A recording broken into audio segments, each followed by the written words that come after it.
Hi guys, my name is Anjal Bansal and I'm back at it with another YouTube video. Today's video is going to be about a story time stuck in Paris all alone as a minor, and we live in Seattle, Washington, so I was basically halfway across the country with no family, no friends, nothing, and yeah, so with that, let's just hop right into the video. You can pan it. So winter break had actually just started and I'd fallen sick. So I'd fallen sick during finals actually, so it was like the last day of finals and I was really sick during that, and I had to leave for India in like 2 days after. So our finals was on Friday and I had to leave for India Sunday morning. And yeah, I was going to India to like all alone, and that was just to visit like, you know, my family, my cousins, some friends, and it was kind of like a senior trip sort of thing. So this was like last winter break, and instead of, I actually had a fever. So instead of, staying home and resting, I took my final and I actually went to like Seattle, like downtown Seattle, to party. So that was not a very wise decision of me. So I was really, really sick on Saturday and I had to like really rest up. So Sunday rolled around and I was still pretty sick. So my dad was kind of telling me, it was my first time traveling alone. So my dad was telling me what to do. He's like, okay, here's your visa, here's your passport, like, you have all of these things that you need, and make sure you have them. And I was only like half paying attention because I was really sick. So yeah, so, my dad is walking with me.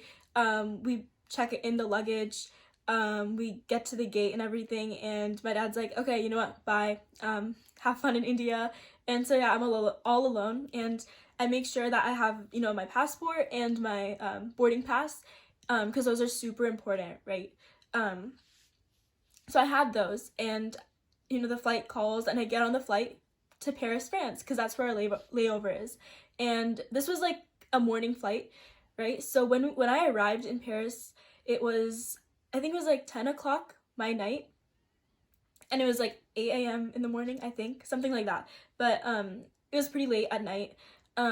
So I arrived in Paris and I was really tired because I can't sleep on flights at all. So I was really tired and I had to wait about like 3 or 4 hours for the next flight. So I just stayed at the gate, got something to eat, and so I stayed at the gate, got something to eat, and I just had to like kill time for about like 2 or 3 hours before my next flight. So it was so weird because the sun hadn't even risen yet, and it was like 8 a.m. in Paris, and I'm like, what the heck, like, does the sun not rise?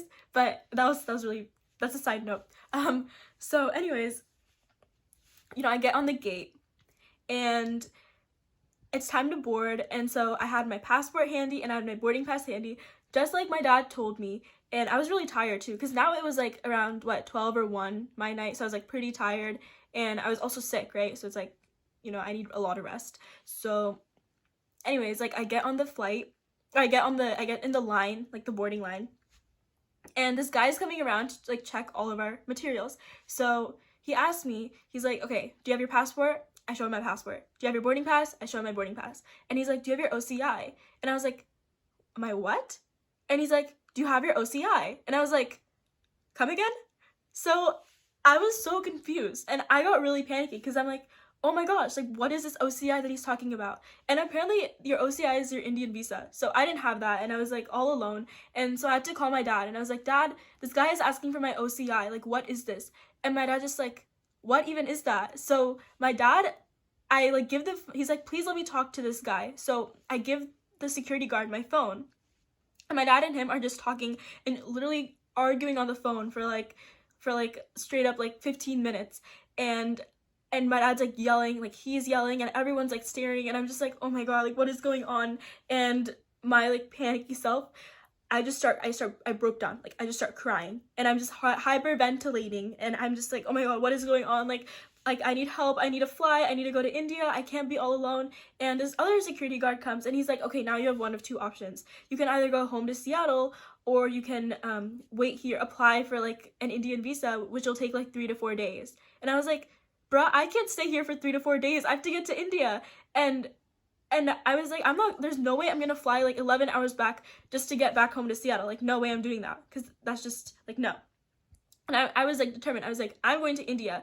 And I'm still crying, like I'm sobbing. So this guard is really nice to me. So he like, he like walks with me, and he walks with me all the way, like we like go through the gate, and he like walks with me like all the way down past the security checks and out of the airport. And he asked me, and I'm like sobbing, right? So he asked me, he's like, okay, how old are you? And I was like, I'm 17 years old. And he's like, oh, you're a minor. And I was like, yeah, like I don't know what to do, like please help me. And he's like, okay, you know what, we're gonna get you something to eat. So he literally buys me something to eat. So he walks with me to like the nearest like store at the airport, and he buys me food and water. And I thought that was really sweet. And I tell him, he's like, okay, you know what, let's just get you back to Seattle. That is your easiest option, and that's your safest bet. So we'll just change your flight from Delta Airlines. The next flight to Seattle is in an hour, so we'll just change your flight to that. And I was like, wait, I'm not very comfortable with that. So basically I call my dad again, and I told him, Dad, what am I supposed to do now? Like, how am I gonna get my Indian visa? So he calls me, he's like, okay, I figured something out. This plan is like crazy, but it might work. You just have to hang in there. And I was like, okay. And I was like still crying, but I was like, okay. And he's like, you need to go to like the currency transfer place in the airport to get your American dollars transferred to euros, because you need about like 200 euros, I think. And I didn't have like that money on me in cash. So I was like, okay. So I go to like this one currency transfer place, and I ask him, I'm just like, okay, how can I do this? And he's like, and this guy just starts laughing at me. Like, I'm just like, what the heck? This like the guy at the ATM port, and I didn't speak French at all, and I don't think this guy spoke like very good English. So like when I asked him, he just started laughing at me. He's like, wow, this girl like is so stupid. She doesn't know what she wants. I'm like, bro, I'm flying alone. Like I'm so scared. But like whatever. So he's like, okay, go to like the gate all the way across the room. So after about like an hour of searching for this like currency transfer place, I finally found it. And I was like, oh, God bless, now I can finally get my money. So I asked them, I'm just like, okay, how can I transfer American dollars to 200 euros? Or transfer like a credit card, like bounce on a credit card and like get 200 euros out of that. So I had to ask them that. And they're just like, oh, the lady isn't here yet, you have to wait. And I waited for like 20 minutes, and I was like, okay, is she here yet? They're just like, no, wait. And I was like, for how long? And they're just like, another hour. So I literally had to wait there for another hour. And keep in mind, it was like, now it was probably what, like 3 or 4 a.m. my time, right? So I was like really tired, really scared, exhausted, and I just needed some sleep. But it's like, I just had to hang in there, right? So I literally wait there for an hour. I am stressed out of my mind, and I was really crying, and everyone was looking at me like, what is wrong with this girl? But yeah, I was sobbing, and finally the lady came, and I was like, I just rushed up to her, and I was like, okay, I need to get 400 euros or whatever, or 200 euros or whatever, right? So I asked her, I'm just like, okay, how am I gonna do this? And so I give her my credit card, I type in all the info that I needed, and they said, oh, your credit card is invalid. So I was like, what? And we literally spent like 3 hours trying to get my credit card to work, and at the very end, the only reason it didn't work was because I was a minor and they couldn't transfer like currency or whatever. So I had to beg her. I was like, okay, please help me, what am I supposed to do? And she's like, okay, you know what, I know this is not allowed, but I'm just gonna say I'm like your legal guardian or whatever, and we can get like the money. And I was like, oh, thank you. And so the lady was so sweet, so she let me get the money that I needed. And so once I got the money that I needed, it was what, like 7 a.m. my time. It was like pretty late in Paris. I think it was like about 5, and I got some breakfast, and I charged my phone because there's really low battery. So I charged my phone, and I had to call an Uber now. So at first we were gonna like try to get a taxi, but I realized, okay, this is Paris, and I'm a 17-year-old. Like, this is not very safe, right? So the Uber was my like best bet. So I had to call an Uber, and I was so tired. I like wanted to fall asleep, but my mom called me, and she's like, Anjul, don't you dare sleep. because you don't know what's gonna happen. Like, people can like kidnap you, you know? So she's like, don't sleep on the Uber. That is very dangerous. So I was like, okay. So the Uber ride was about an hour. So I was like, okay. So he spent an hour, and we had to get to the Indian embassy, actually. So once you get to the Indian embassy, you can transfer your money. You can like pay them, and they'll make you an Indian passport. So that's what I had to do. So I go there, I'm crying. I'm still crying, and after an hour, and it took me a really long time to find this place, but I finally did.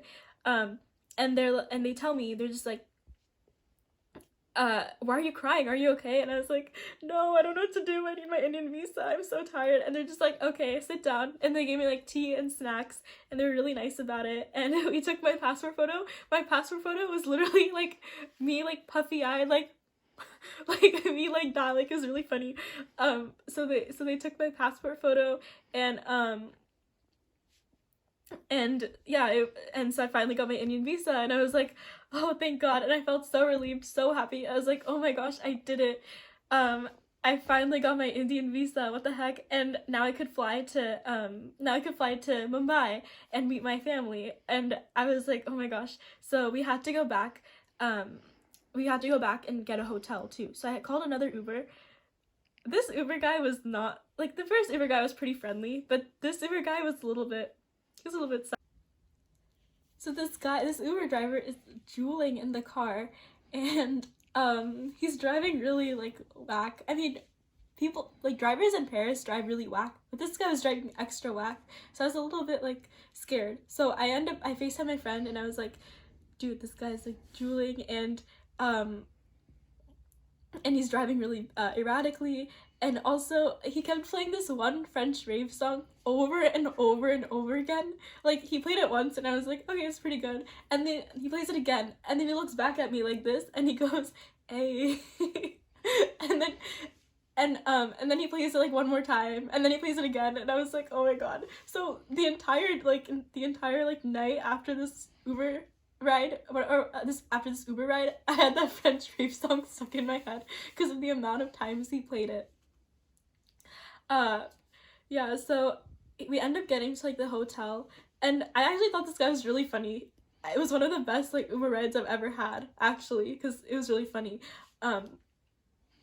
So I get off the Uber ride, and I walk into the hotel, and thank God, like, everything's okay. I end up like, you know, checking into the hotel. I sleep, I shower, I sleep, and I get up, and it's like really nice. I have a really good sleep, and it's nice because actually I was able to get over my jet lag because it was night in France, and Mumbai is only like 4 hours from like 4-hour like time difference. So I get a really good sleep because I was exhausted, right? And I'm finally all calm. I'm finally stress free. I'm like, this is gonna work out. I'm gonna get to Mumbai. Like, what the heck? So yeah, and so I get up, and I go downstairs the next morning, and I get breakfast, and I go back. I get an Uber ride back to the hotel, and I asked them to change my flight to, you know, the one the one in the morning. So we do that, and yeah, it's pretty great, and I was so happy. I was like, thank you, thank God. I finally like am able to get to Mumbai. So I was really happy, and so I walk to the gate. I check into security. I walk to the gate, and the same security guard that was really nice to me was standing right there, and I literally walk up to him, and I'm just like, is this an OCI card? Like, can I finally fly? And he literally pats me on the head, and he's like, good job, you did it. You can finally fly. And I was like, oh my gosh. So we board. We get on the flight. I was literally the first one in line. I was so done with Paris. I was so excited to get to Mumbai. And I hop on the plane, and we fly. And that's my story time of being stuck in Paris. Alright, so thank you for listening to my story. If you liked it, please hit the like and subscribe button down below, and don't forget to leave a comment. So yeah, thank you so much.